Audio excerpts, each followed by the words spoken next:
Pemis.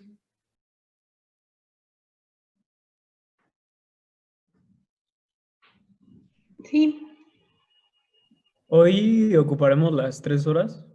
no, un poquito menos.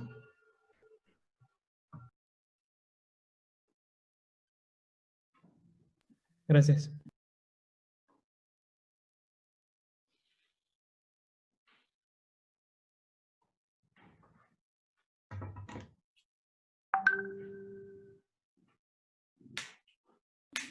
Una pregunta, ¿hasta los temas que veamos hoy va a venir el examen? Sí, hasta el tema de hoy, sería el examen del próximo lunes. También se incluirían los temas de las presentaciones, ¿verdad? Sí, de las presentaciones se sacan de 2 a 3 preguntas por presentación. De las mismas que les reenviaron sus compañeros y que se subieron al grupo. Ok, muchas gracias. Bueno, vamos a comenzar. Este tema de tecnología, como su nombre lo dice, es una técnica que se ha comenzado a utilizar para hacer recombinación genética o para poder combinar 2 ADNs de diferentes seres vivos y poder crear un ADN nuevo. De ahí viene el tema de recombinar. Entonces, una molécula, generalmente este tipo de tecnología o de combinación se va a hacer de manera in vitro. In vivo hasta ahorita no se han podido hacer, siempre hay que extraer los diferentes ADNs de los seres que se quieren combinar para poderlos generar uno nuevo. Entonces, el ADN recombinante es una molécula de ADN artificial que, como ya les comentaba, se va a secuenciar de manera in vitro. Y este ADN in vitro que se secuencia nuevo es proveniente de 2 organismos, ya sean de la misma especie o que tengan cierta similitud entre las especies. Y tienen diferentes aplicaciones. La principal, pues, es lo que son el tratamiento, por ejemplo, de lo que son enfermedades genéticas, producir vacunas o con fines económicos, por ejemplo, para hacer los transgénicos o los alimentos transgénicos. Esos se basan en la combinación de los ADN, es decir, modifican el ADN, por ejemplo, de algún vegetal o de alguna planta para adicionarle ADN que va a mejorar esa especie. Entonces, tiene mucho auge en lo que son los alimentos transgénicos.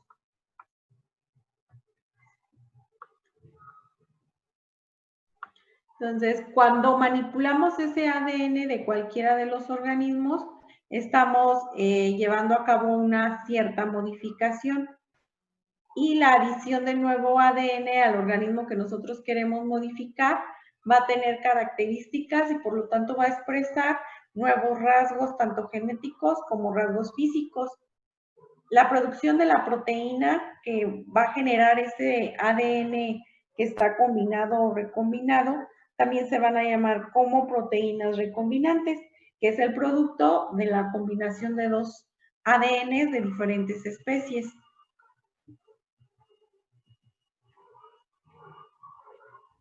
Entonces, este ADN o la combinación de los diferentes ADNs lo podemos hacer en cualquier ser vivo, ya sea un virus, una planta o una bacteria, y siempre y cuando sean de manera in vitro, que es lo que va a garantizar que se lleve a cabo correctamente esa combinación o esa diferenciación.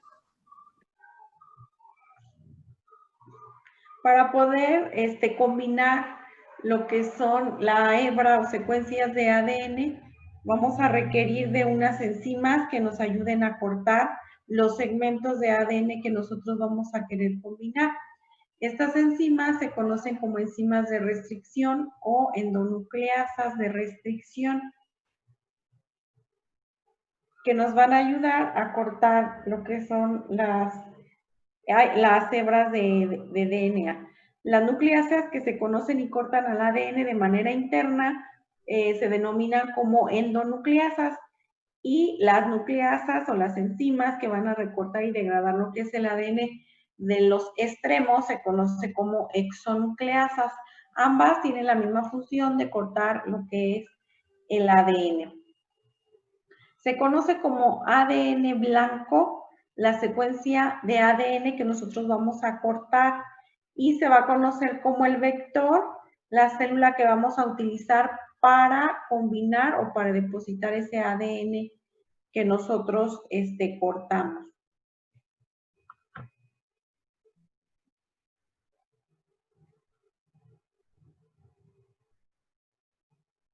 Entonces, las exonucleasas del tipo 2, ellas siempre van a cortar en cualquiera de las direcciones que lleva el ADN, ya sea en dirección 5', 3' o viceversa, 3', 5'.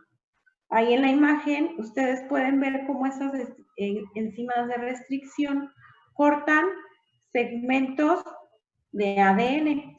Este es un segmento de ADN que nosotros queremos colocar en otro ser vivo o al que vamos, en la célula que vamos a denominar como un vector. Estas secuencias que yo quiero las voy a cortar a través de estas enzimas de restricción y únicamente voy a obtener libre la secuencia de ADN que yo quiero combinar.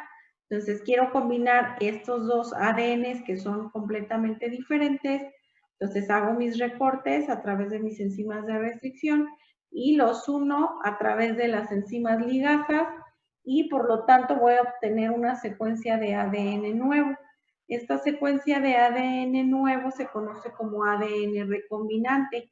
Tiene la combinación o tiene secuencias tanto de mi ADN, de mi primer célula y tanto ADN del vector que estoy utilizando como clonación o de mi segunda célula. Este tipo de restricción dejan libres al ser cortadas las bases del ADN unas secuencias que se conocen como secuencias palindrómicas. Esas secuencias palindrómicas se van generando tanto en las dos hebras, en la que es la hebra retrasada y la hebra adelantada. Entonces, para que se pueda romper esas secuencias de ADN de acuerdo a sus bases, primeramente van a romper lo que son los enlaces que existen entre los carbonos y entre los oxígenos y lo que son los grupos fosfatos. A esta secuencia donde se corta se conoce como sitios de restricción. Al cortar nosotros secuencias de ADN, vamos a obtener o vamos a tener libres lo que son bases. Estas bases, aquí es donde se le va a venir a unir lo que son su complemento de bases de la nueva célula que yo voy a combinar. Estos sitios que se conocen como sitios de restricción o como bordes pegajosos pueden encontrarse de 4, 6 u 8 sitios de restricción o bordes pegajosos donde va a venir a unirse mi otra secuencia de ADN. Generalmente estos bordes pegajosos en la mayoría de células que se combinan o de ADNs que se recombinan, generalmente siempre son de 4 bases que quedan libres. Estas 4 bases que quedan libres son los bordes que se van a unir o van a permitir la unión con la nueva secuencia de ADN. Con 4 bases que queden libres, se garantiza que quedan unidos completamente esos ADNs de la nueva célula para generar un ADN de restricción.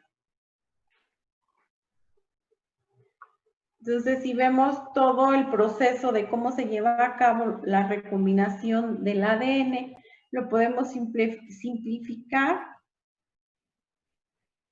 de esta manera. Tenemos lo que son nuestras dos estructuras de ADN de dos células distintas. Los fragmentos de ADN los vamos a poder cortar a partir de las que son las enzimas de restricción. Estas se van a encargar de recortar únicamente las secuencias de bases que yo quiero combinar. Y estos fragmentos que yo voy a cortar se van a unir a las moléculas de ADN de mi otra célula. La segunda célula se conoce como vector.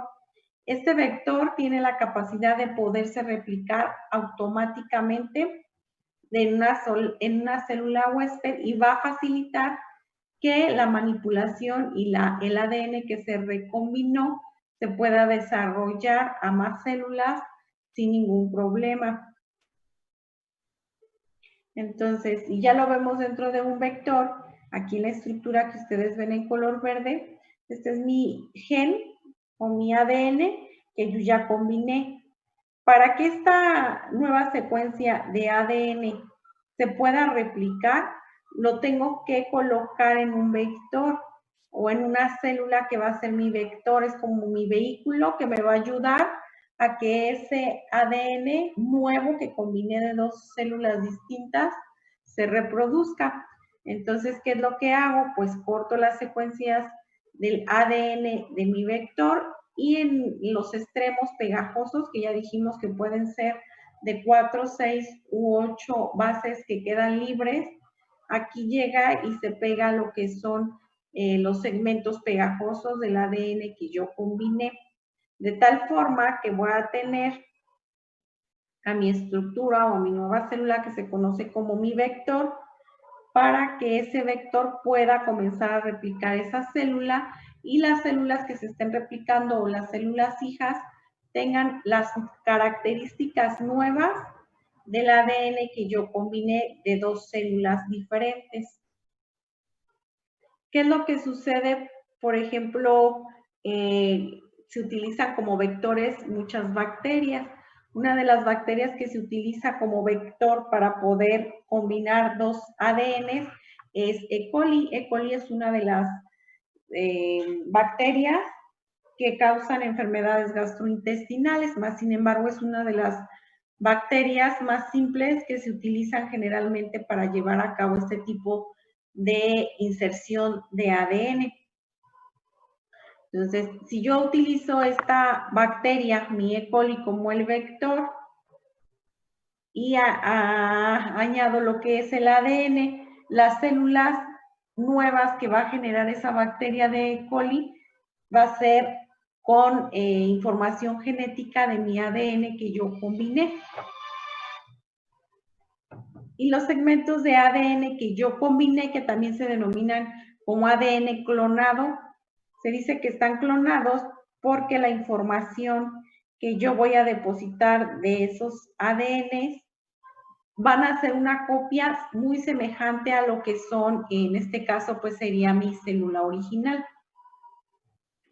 Entonces, ya que yo realicé esa recombinación genética y utilicé mis vectores, entonces la nueva célula que yo voy a recuperar o que se va a generar es una célula totalmente transformada. Entonces, esa célula que se encuentra totalmente transformada va a tener características propias que van a adquirir características tanto físicas como genéticas de las primeras células que se hizo esa combinación o esa recombinación.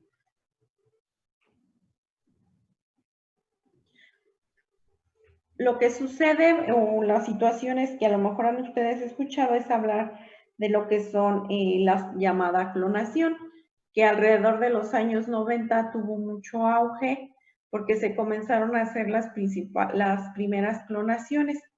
Entonces, para hacer una clonación, cuando hablamos de clonación, automáticamente ustedes a su cabeza se les imagina o visualizan que un clon es exactamente una copia de algún otro ser o de algún otro ser vivo o de alguna célula. Y efectivamente la clonación o un clon son células que son genéticamente idénticas. ¿Y cómo lo vamos a lograr? Un clon, bueno, pues para hacer un clon, lo que tenemos que hacer es, por ejemplo, de la célula retirar completamente lo que es su ADN y colocar el ADN del segundo ser vivo. Utilizamos lo que son los vectores. El vector únicamente se utiliza como huésped, digámoslo así, para que ese ADN que nosotros vamos a combinar o que vamos a clonar se reproduzca. Es mi huésped que me va a permitir que ese ADN nos genere una célula con características físicas y genéticas similares a lo que eran, en este caso se podrían decir que las células madre o las células características que nosotros estamos queriendo combinar. Entonces, los vectores, como ya les habíamos dicho, son vehículos o son los medios que nos van a permitir llevar a cabo recombinaciones genéticas o llevar a cabo lo que son clonaciones. Estos únicamente nos ayudan para poder colocar las células que nosotros vamos a combinar y que se puedan replicar. Y para un vector tiene ciertas características. Ya habíamos dicho en las diapositivas anteriores que uno de los vectores que se utiliza comúnmente es la bacteria E. coli. Pueden utilizarse virus, pueden utilizarse bacterias, que es lo que generalmente son los que se usan, pero siempre y cuando tengan ciertas características. Las características que tiene que tener un vector para poder apoyarnos como vehículo y generar y que la célula en recombinada se pueda replicar, pues debe de ser de replicación independiente. ¿Qué quiere decir? Pues que no va a requerir de ninguna otra célula para poderse replicar. Debe de contener sitios de restricción, es decir, debe de tener sitios en los que las enzimas puedan cortar segmentos de ADN para poder añadir lo que es la nueva secuencia de ADN que yo quiero combinar. Debe de tener un marcador de selección. Generalmente los genes de resistencia a los antibióticos son los que se utilizan. Y el vector de la célula huésped debe de ser fácil de recuperar. Es decir, yo utilizo, por ejemplo, mi E. coli para llevar a cabo mi recombinación genética, pero al final yo no voy a requerir la bacteria, yo únicamente lo que me interesa, lo que quiero recuperar, es esa combinación de ADN que a través de la E. coli voy a poder recuperar. Entonces lo que hago es un proceso de purificación en la que elimino la bacteria de E. coli y únicamente dejo libre el ADN que yo recombiné. Hay diferentes tipos de vectores. Ya dijimos que había, en este caso, bacterias o virus. Puede haber lo que son plásmidos, pueden ser bacteriófagos, que son los virus, puede haber cósmidos y también se utiliza actualmente lo que son cromosomas artificiales que se han elaborado de manera in vitro. Por ejemplo, un cromosoma que es extraído a partir de las levaduras, que se conoce como cromosoma Jack. Y hay otro cromosoma que se extrajo a partir de bacterias y que recibe el nombre de cromosoma BAC, porque deriva de lo que son los cromosomas bacterianos. Estos vectores son los que nos van a ayudar a llevar a cabo una recombinación del ADN. Vamos a comenzar a describir lo que son los plásmidos. Los plásmidos fueron de los primeros vectores que se utilizaron para llevar a cabo lo que es la recombinación genética. ¿Alguien quiere hablar?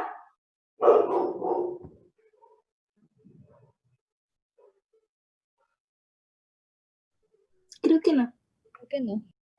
Bueno, vamos a continuar. Entonces, los plásmidos fueron los primeros vehículos que se utilizaron para llevar a cabo lo que es recombinación genética. Una de las características que tienen los plásmidos es que son células muy pequeñitas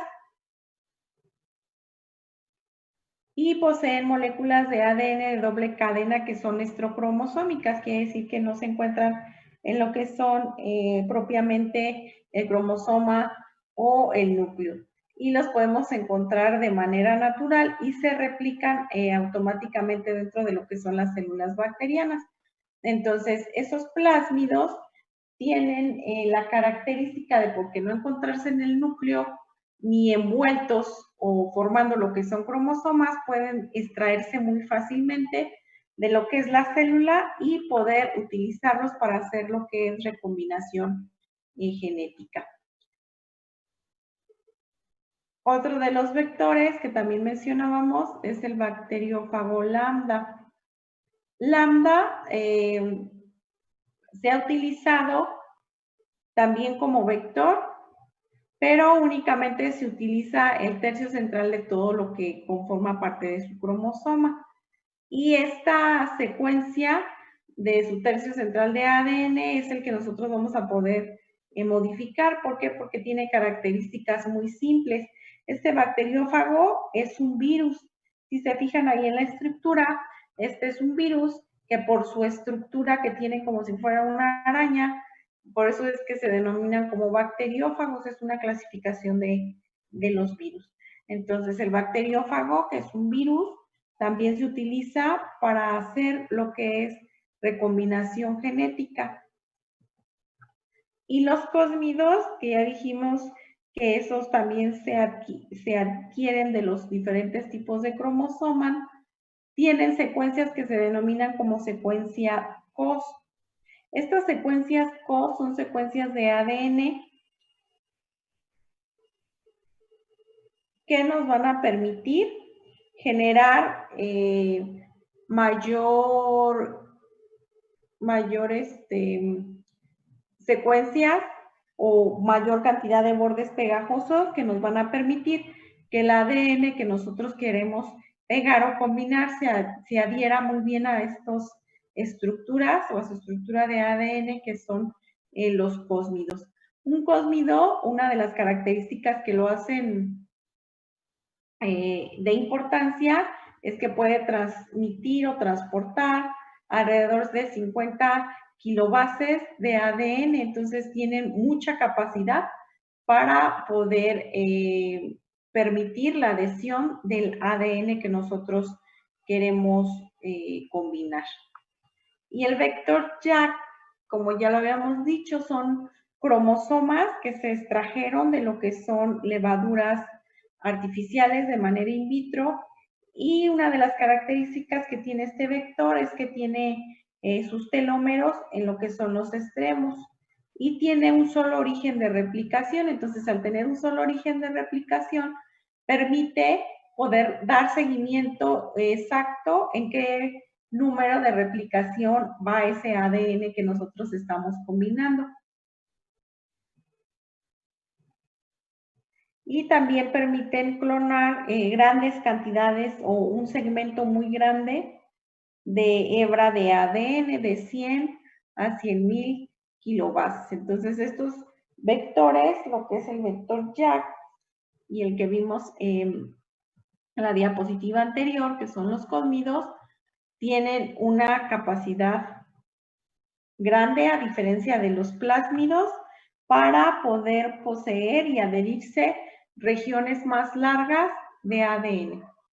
El vector BAC, que es otro de los cromosomas que se extrajeron, pero a partir de una bacteria,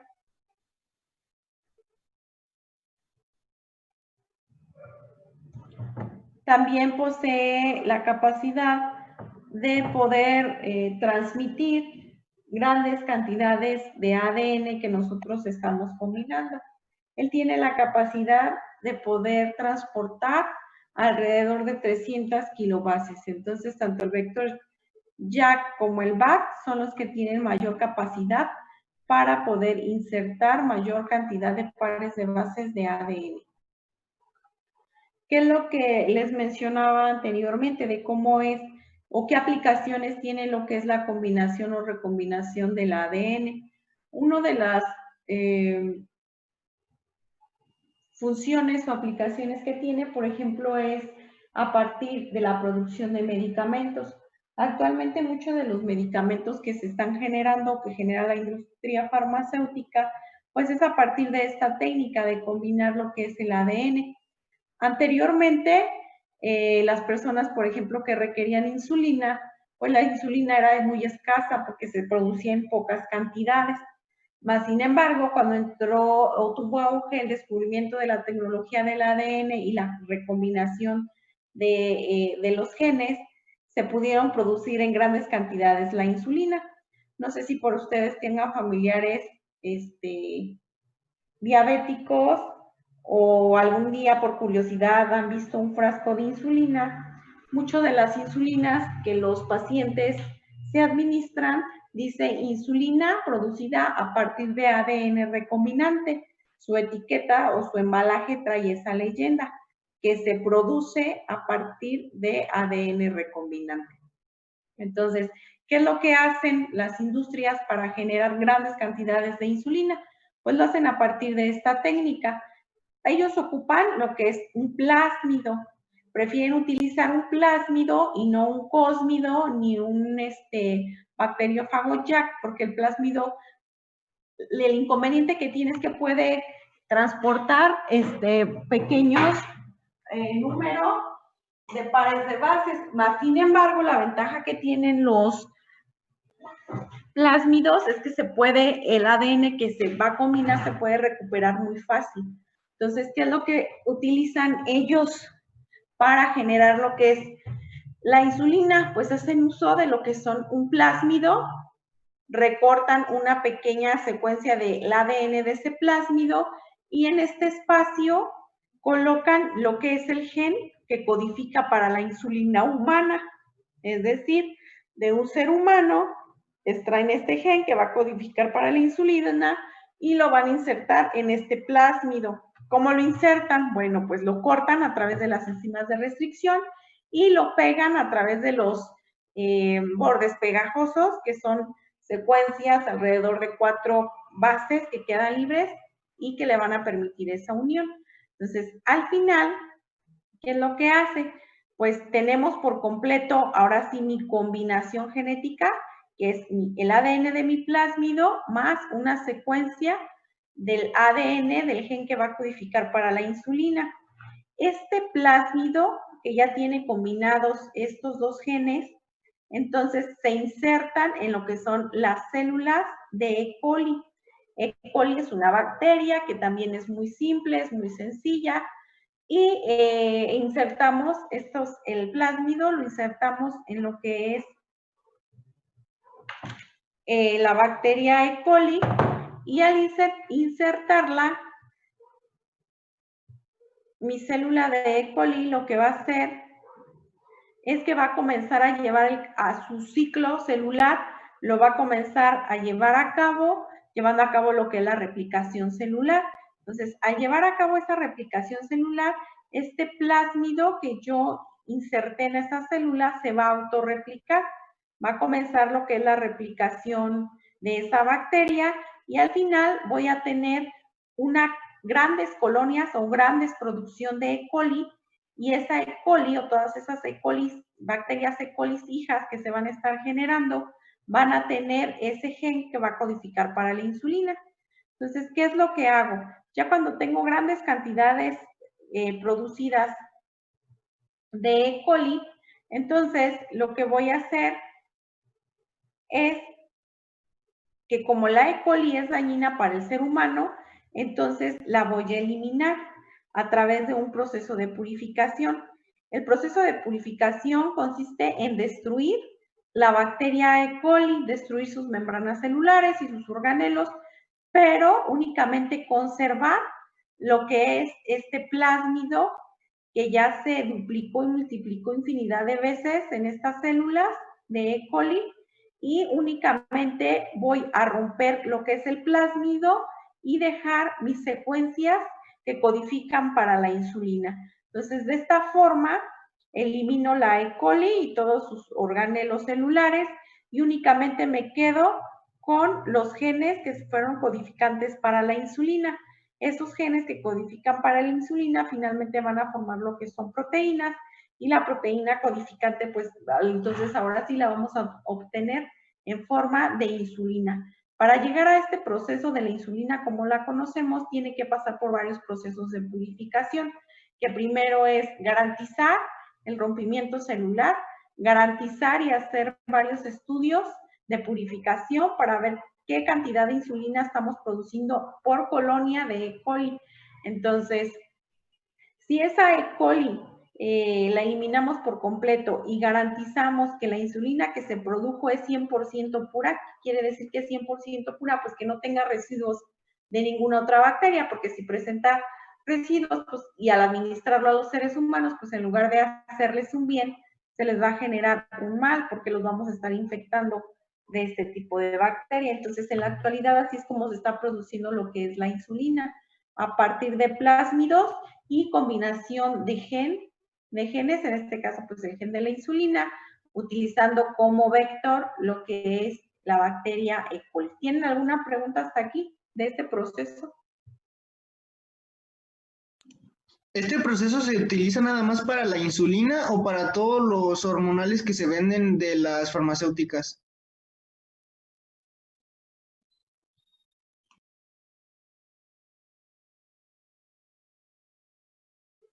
Bueno, hay diferentes procesos. Por ejemplo, este es un ejemplo de cómo se hace la insulina. Más adelante vamos a ver cómo se producen las vacunas.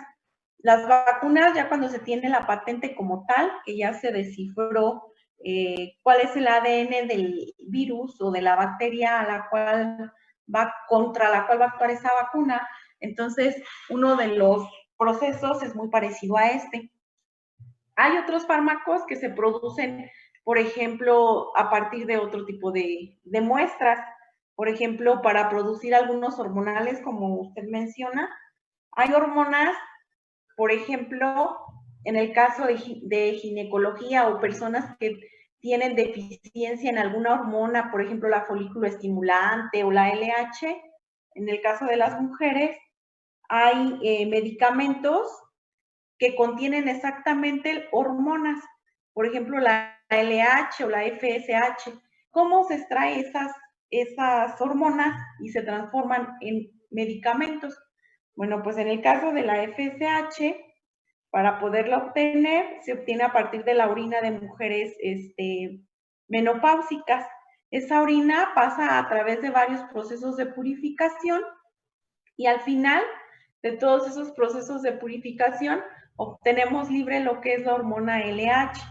Más sin embargo, esta hormona FSH y LH, que son folículos estimulantes, se tienen que conservar a partir de diferentes sustancias y enzimas activas que no permitan que esa hormona que ya se extrajo se pueda desdoblar o se pueda descomponer. Entonces, ustedes ya pueden ir libremente a la farmacia, a lo mejor con su receta médica, que es lo que les van a pedir, y decir, requiero cierto tipo de hormona. Y automáticamente ustedes se las van a vender en forma de vial o en forma de ámpula. ¿Qué es lo que sucede también, por ejemplo, con los hormonales, por ejemplo, para lo que es control de la natalidad o los llamados anticonceptivos? En el caso de los anticonceptivos, estos tipos de hormonales sí se hacen a partir de sustancias químicas, es decir, se combinan los diferentes compuestos y se genera la tableta o la cápsula. Estos sí no tienen origen o no tienen un preámbulo de un ser vivo, sino que se hacen de manera in vitro a partir de sustancias químicas.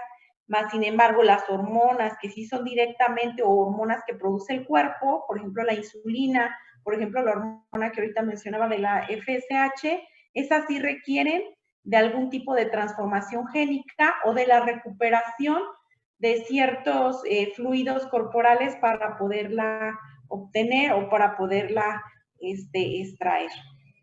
Otro ejemplo que ahorita vamos a ver también a continuación es cómo se elaboran lo que son las vacunas en grandes cantidades.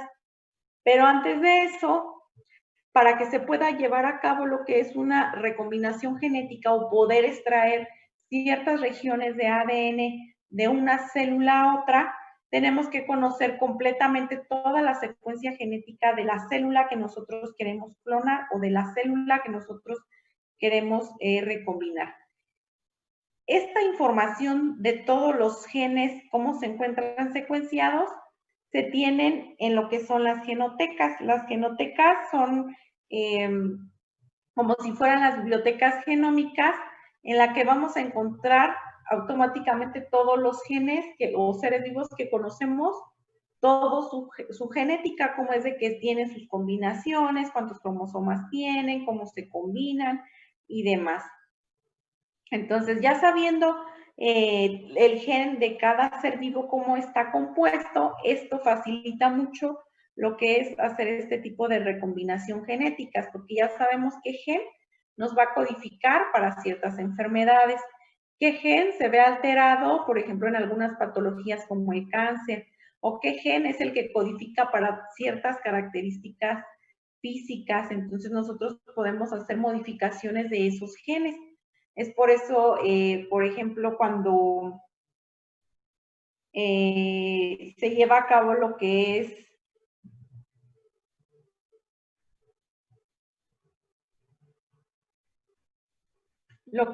la inseminación in vitro, por ejemplo, en padres que genéticamente tienen alguna alteración genética, lo que se hace es extraer, por ejemplo, el óvulo, el espermatozoide, de manera in vitro se hace la fecundación y se extraen o se modifican el cromosoma al cual no quieren que codifique. Por ejemplo, si los padres o el padre